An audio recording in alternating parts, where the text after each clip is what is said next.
자볼론이 악마의 서인 이유 그 두 번째.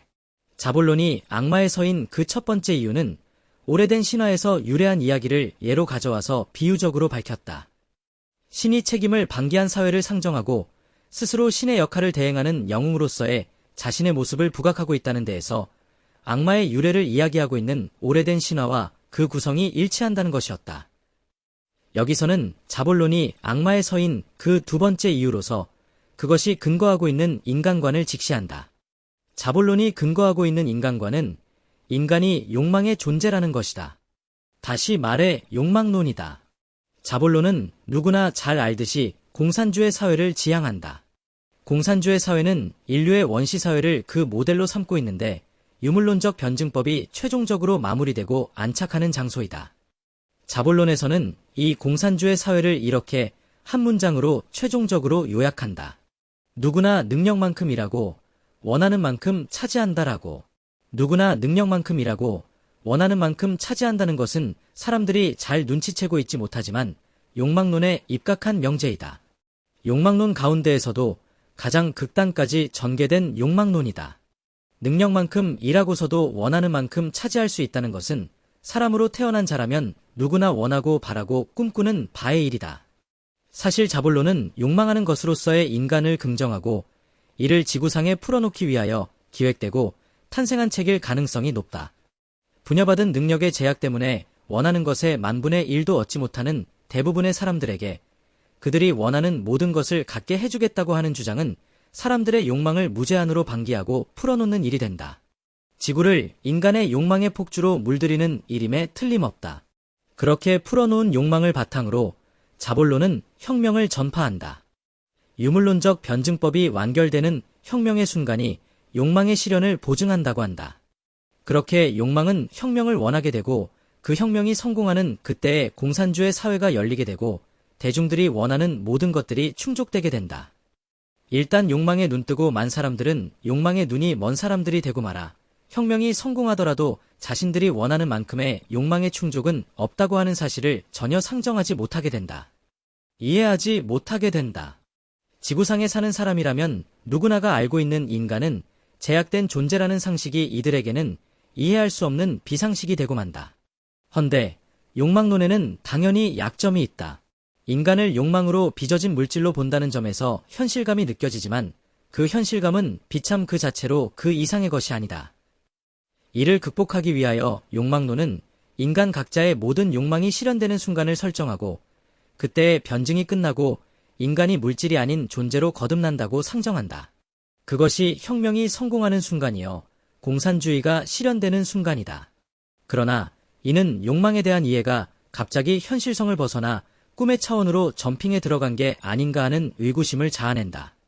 욕망은 결코 채워질 줄 모르는 에너지이며 한계가 있다고 하기 어려운 것이다. 욕망은 그 끝을 알 수 없는 것이고 혁명이 성공했다고 해서 공산주의가 도래했다고 해서 폭주를 멈추고 물질에서 존재로 점핑할 수 있는 것도 아니다. 물질이 존재로 점핑하는 것은 하나님의 담론이지 물질론에 바탕한 욕망론에서 상정할 수 있는 것이 아니다. 자볼론의 혁명론이 20세기 말에 들어서면 무한 혁명론으로 모습을 변형하는 이유라 할 것이다. 혁명은 완결될 수 없기 때문이다. 그것이 욕망에 입각하는 한 그렇다는 것이다. 욕망은 완결될 수 있는 것이 아니다. 무한혁명은 그 자체가 지옥이다.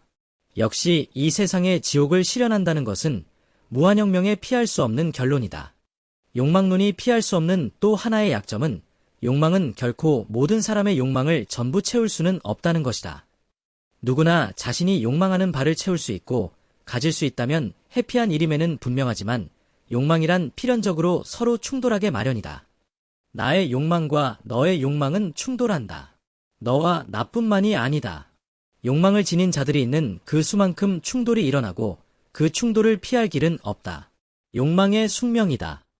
그래서 옛날에는 욕망을 다른 말로 번뇌라고 이름하여 부르기도 하였다. 모든 사람들의 욕망이 이렇게 모든 사람들을 향하여 충돌하기 때문에 인간이 인간의 지옥이라든가 인간은 인간에게 늑대다라는 등등의 말이 회자되었다. 이러한 와중에 능력만큼 일하고 원하는 만큼 차지한다는 것은 다른 것을 의미하지 않게 된다. 가장 센 사람, 가장 큰 권력을 지닌 사람, 가장 큰 능력을 지닌 사람만의 욕망이 절대적으로 충족되고 만족되고 채워지게 된다고 하는 것이다. 궁극적으로 말이다. 자본론은 기본적으로 악을 소환한다. 원하는 것을 무엇이든 얻으려면 위에서 본 것처럼 충돌하는 욕망을 제거해야 하는데, 이러한 제거를 위해서는 수단으로서의 악을 소환하는 길 이외에 다른 길이 없기 때문이다. 공산주의를 흔히 악을 소환하는 체제라고 하는 이유이다. 이런 식으로 악을 소환하여 욕망을 채우는 일이 무한반복되어 진행해가면 그 욕망 채우기의 결국은 모든 사람들의 욕망을 누르고 유일하게 살아남는 단 한 명의 사람만이, 물질, 그러니까 가장 큰 악을 소환해낼 수 있는 물질만이 다른 모든 것들의 욕망을 제거하고 자신의 욕망을 충족시키게 된다는 결론이다. 물질주의는 필연적으로 단 한 개의 존재만을 최종적으로 용인하는 것 같다. 그 단 한 개의 존재는 하나님 담론에서 우리가 흔히 말하는 악마이다. 나머지 것들은 역시 물질에서 벗어나지 못한다. 그들의 욕망은 충족되지 못하며 원하는 만큼 차지할 수 있는 것이 될 수 없다. 물질주의나 유물론은 고대에는 단견이라 했던 것으로 우리가 생각하는 것 이상으로 훨씬 잔인하고 구원과는 거리가 먼 그런 서사인 것이다. 이제 자본론이 악마의 서인지 그 두 번째 이유에 대한 설명도 대강되었다고 본다. 자본론이 입각한 인간관이 욕망론이고 그 욕망론을 따르는 한 그것의 궁극은 악의 소환이요 악마의 현실화로 끝나게 되고 만다는 것이다. 그 악마는 요즘 말로 치환해서 보면 붉은 자본쯤으로 고쳐 부를 수 있을지도 모른다. 자본론이 결국 악마라는 붉은 자본을 소환하는 책이라면 이를 악마의 서라고 명명하는 것은 그것의 본질에 딱 맞춤한 명칭이라 할 것이다. 오늘 이야기는 여기까지다.